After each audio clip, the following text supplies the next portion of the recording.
ప్రభునామం స్తోత్రములు. SRK channel వీక్షకులందరికీ నా హృదయపూర్వక వందనాలు చెల్లిస్తున్నాను. ఈరోజు లవోదియ సంఘమును గురించి, దాని యొక్క పరిస్థితిని గురించి, దానికి ప్రభు ఇచ్చిన హెచ్చరికను గురించి తెలుసుకుందాం. ఈ లవోదియ అన్నది పెర్గములో ఒక భాగము. అనంతరము ఇది రోమనులచే ఆక్రమించబడినది. ఈ లవోదియ నగరము సంపన్నమైన నగరములలో ఒకటిగా ఎంచబడేది. ఈ ప్రాంతంలో వాణిజ్యము, బ్యాంకింగ్, వైద్య సదుపాయములు అందుబాటులో ఉండేవి.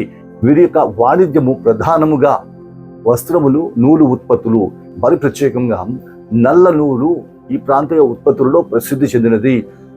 రాజులైన వారు, ధనికులైన వారు వాడే ప్రత్యేకమైన వస్త్రములు ఈ ప్రాంతంలోనే దొరికేవి. ఈ విధముగా ఈ ప్రాంతపు నూలు ఉత్పత్తులకు ప్రపంచమంతటిలో ప్రత్యేకమైన గుర్తింపు ఉండేది. ఈ విధమైన ఉత్పత్తుల ఎగుమతుల ద్వారా ఈ ప్రాంతములకు విస్తారమైన రాబడి వచ్చేది. ఈ విధమైన రాబడిని బట్టి ఈ ప్రాంతము సంపన్నమైన నగరముగా ఎదిగినది. అదే సమయంలో ఇక్కడ ఆర్థిక వ్యవహారములు జరుగుతున్న దానిని బట్టి ఆర్థిక లావాదేవీలు బహు విస్తారంగా జరిగేవి. దీనిని బట్టి ఆ ప్రాంతంలో ధనము చలామణి విస్తృతముగా ఉండేది. ఈ విధమైన పరిస్థితులను బట్టి ఈ ప్రాంతము నిత్యము ధనముతో తొలతూగుతూ ఉండేది. అదే సమయంలో ఈ ప్రాంతంలో వైద్య విశ్వాలయం ఉండేది. ఈ నగరము వైద్యమునకు పెట్టింది పేరు. అందులను కన్నులకు సంబంధించిన ప్రతి విధమైన సమస్యకు ఇక్కడ పరిష్కారం దొరికేది. అంటే దృష్టి సంబంధమైన ఎటువంటి లోపంనైనను సరిదిద్దుటకు గాను ఇక్కడ ఔషధము దొరికేది. దీనిని బట్టి ఇక్కడ అనారోగ్యమునకు స్థానము లేదు. గమనించండి, ఈ ప్రాంతంలో ధనమునకు లోటు లేదు, వాణిజ్యమునకు ఎగుమతులకు లోటు లేదు. అంతేకాదు, ప్రపంచ ప్రఖ్యాతిగాంచిన వస్త్ర ఉత్పత్తులు ఈ ప్రాంతం నుంచే ఎగుమతి అయ్యేవి. దీనిని బట్టి ఈ ప్రాంతమునకు ప్రత్యేకమైన గుర్తింపు కలిగి ఉండేది. అదే సమయంలో వైద్య నైపుణ్యతను బట్టి ఈ ప్రాంతంలో ఎటువంటి శరీర సంబంధమైన అనారోగ్యములకు చోటు ఉండేది కాదు. దీనంతటిని చూస్తూ ఈ ప్రాంతము ఇది దేవుని దీవెన, ఇది దేవుని యొక్క ఆశీర్వాదము అని యోచించు ఈ ధనముని ఆధారం చేసుకొని జీవించేది ఈ లవోదియ సంఘము. ఇట్టి విధంగా ధనమునే ఆధారం చేసుకొని జీవించుచున్న దానిని బట్టి ఈ సంఘము దేవుని యొక్క సహవాసమును విస్మరించినది. కాబట్టి ఇప్పుడు ఈ సంఘము చేయుచున్న క్రియలు పారంపర్యాచారంగా జరిగించు ఉండేది. అనగా అవసరమైన వారి అవసరతలో వారిని ఆదుకునే విధంగా ఉండేది కాదు. కేవలము వారు నేర్చుకున్న పద్ధతులను అనుసరించుచు తమ ఉనికిని చాటించుకునే విధంగా జీవించేది. ఈ విధమైన వీరి క్రియలను బట్టి అవి దేవుని సంతోషపరిచేవిగా ఉండేవి కాదు. అదే సమయంలో వారి వ్యక్తిగత జీవితమును దేవునితో అనుసంధానింపజేసే విధముగా కూడా ఉండేవి కావు. ఇవి కేవలము మనుషులను మెప్పించే రీతిలో ఉండేవి. ఈ ప్రాంతమునకు ఉత్తరముగా 6 మైళ్ళ దూరంలో లైకస్ అనే ఒక నది ఉండేది. ఈ నది నుంచి వేడి నీళ్లు ఉబుకుచుండేవి. ఈ నది నీళ్లు ఖనిజ సంపదతో నిండి ఉండేవి. ఈ నీళ్లు త్రాగుటకు పనికి వచ్చేవి కాదు. దీనిని బట్టి త్రాగుటకు గాను మరొక వైపు 10 మైళ్ళ దూరంలో ఉన్న కొలసియా ప్రాంతం నుంచి చల్లనీరు తెచ్చుకునేవారు. అయితే లైకస్ నది నుంచి తెచ్చుకుంటున్న ఈ వేడి నీళ్లు ఖనిజ సంపదను కలిగినవై స్వస్థపరిచే శక్తి ఉన్న దానిని బట్టి ఈ నీళ్లను వైద్యమునకు ఉపయోగించేవారు. ఈ విధంగా ఈ ప్రాంతంలో చల్లనీళ్లు, వేడి నీళ్లు వాడబడుచుండేవి. ఇది ఈ ప్రాంతపు యొక్క పరిస్థితి. ఇప్పుడు ఈ సంఘముతో దేవుడు మాట్లాడుతూ కొన్ని విషయమును చెప్తున్నాడు. ఆమెన్ అనువాడను, అనగా నేనున్నవాడను, అనునది జరిగించువాడను, లోకము పుట్టక మునిపే నేను ఉన్నవాడను, సత్యవంతుడనై సత్యమునే కొలమానముగా పెట్టి తీర్పు తీర్చివాడను అని చెప్తున్నాడు.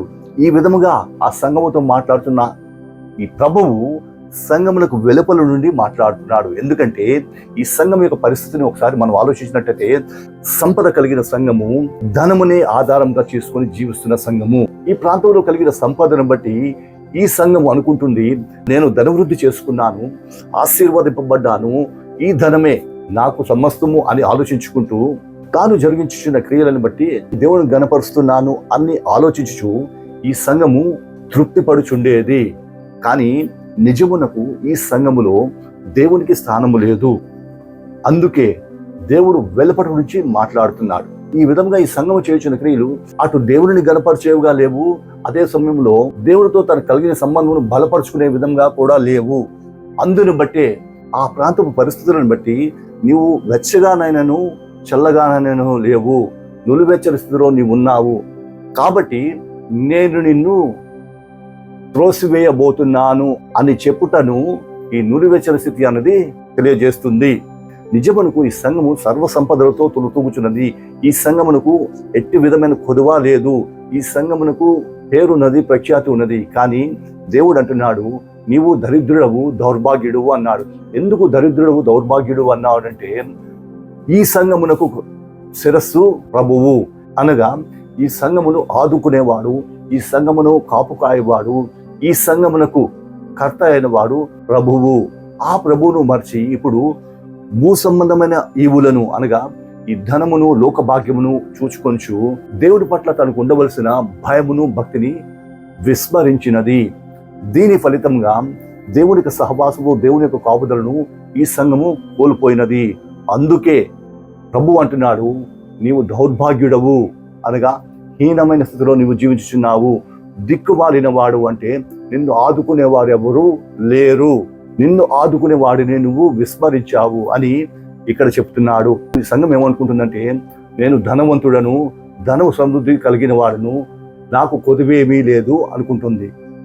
అయితే దేవుడు అంటున్నాడు, నీవు భూ సంబంధమైన తలుపులో తలచు, భూ సంబంధమైన ఈవులను బట్టి నువ్వు ఇలా మాట్లాడుతున్నావు, కానీ నిజమునకు నీవు కూర్చుకోవలసిన ధనమును నువ్వు కూర్చుకోలేదు అని చెప్తున్నాడు. ఈ ధనములను గూర్చి మత్తయి సువార్త 6వ అధ్యాయం 19-20 వచనంలో ఇక్కడ భూ సంబంధమైన ధనము, పర సంబంధమైన ధనము అన్నాడు. ఈ భూ సంబంధమైన ధనము నశించిపోయేది, పర సంబంధమైన ధనము స్థిరముగా ఉండేది. అదే సమయంలో నీ ధనం ఎక్కడ ఉంటుందో నీ మనసు కూడా అక్కడే ఉంటుంది అన్నాడు. దీనిని బట్టి ఇప్పుడు ఈ సంఘము ధనము భూ సంబంధమైనది కావున ఈ సంఘం యొక్క దృష్టి కూడా భూ సంబంధమైన ఈవుల మీదను, భూ సంబంధమైన క్రియల మీదను ఉన్నది. దీని ఆలోచన విధానము భూ సంబంధమైనది. అందువలన ఇది దేవుని గణపరచలేకపోతుంది.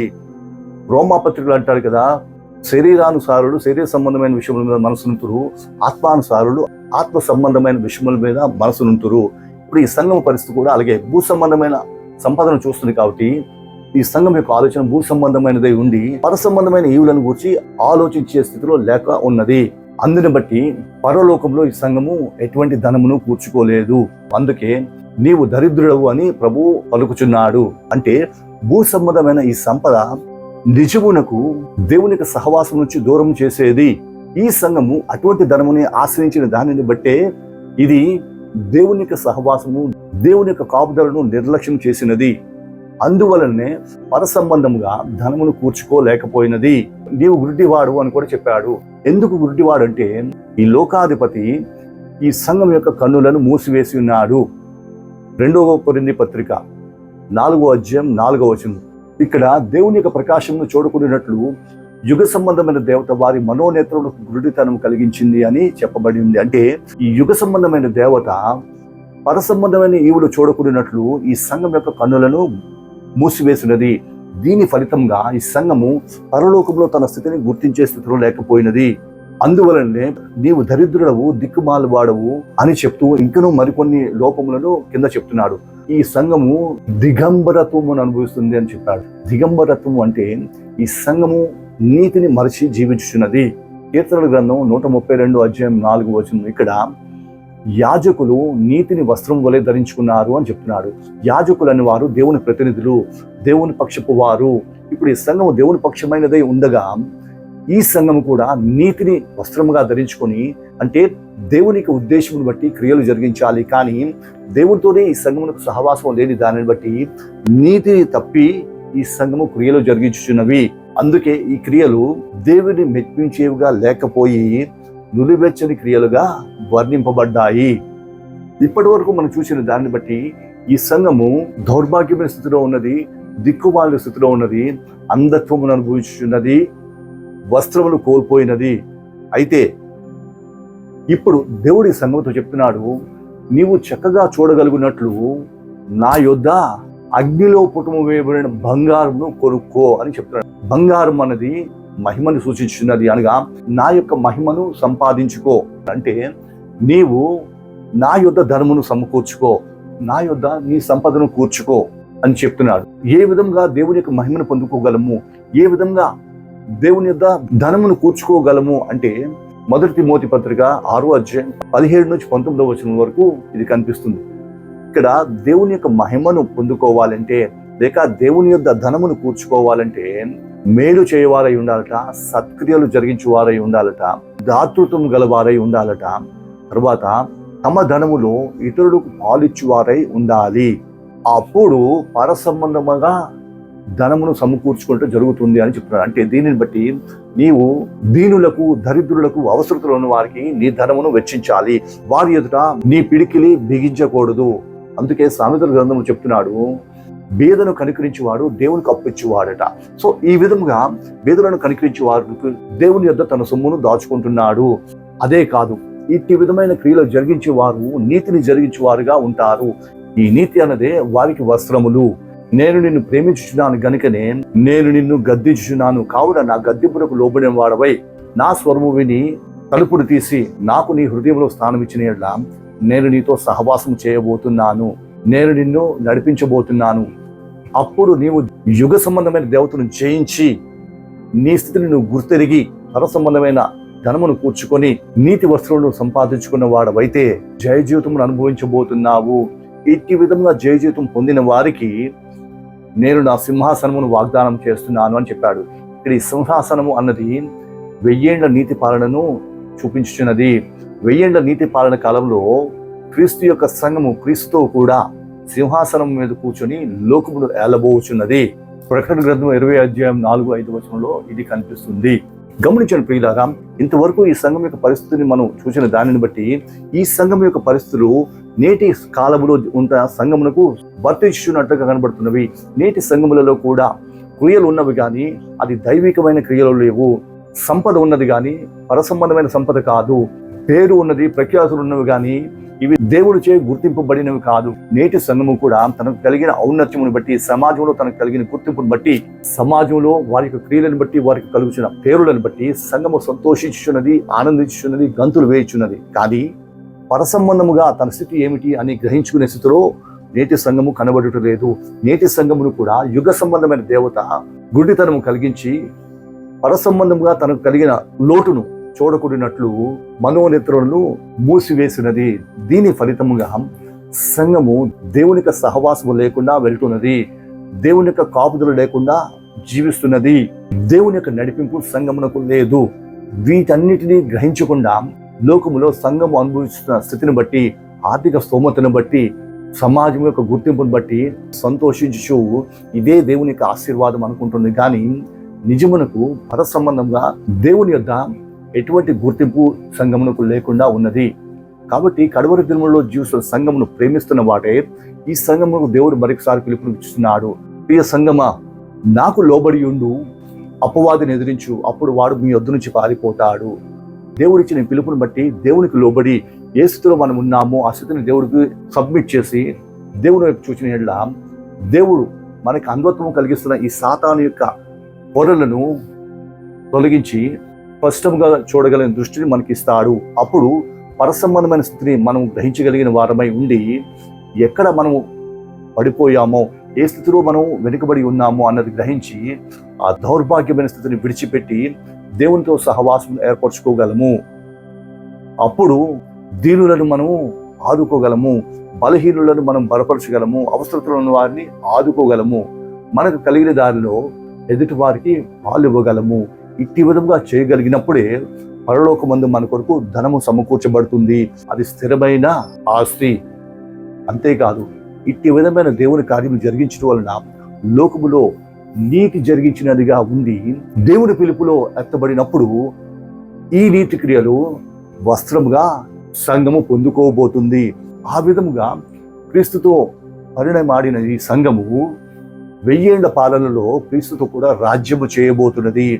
అట్టి విధమైన స్థితిని సంపాదించుకోవాలి అన్న ఉద్దేశంతోనే దేవుడు కడవరి దినముల్లో జీవిస్తున్న సంఘమును సరిచేయాలని చూస్తున్నాడు.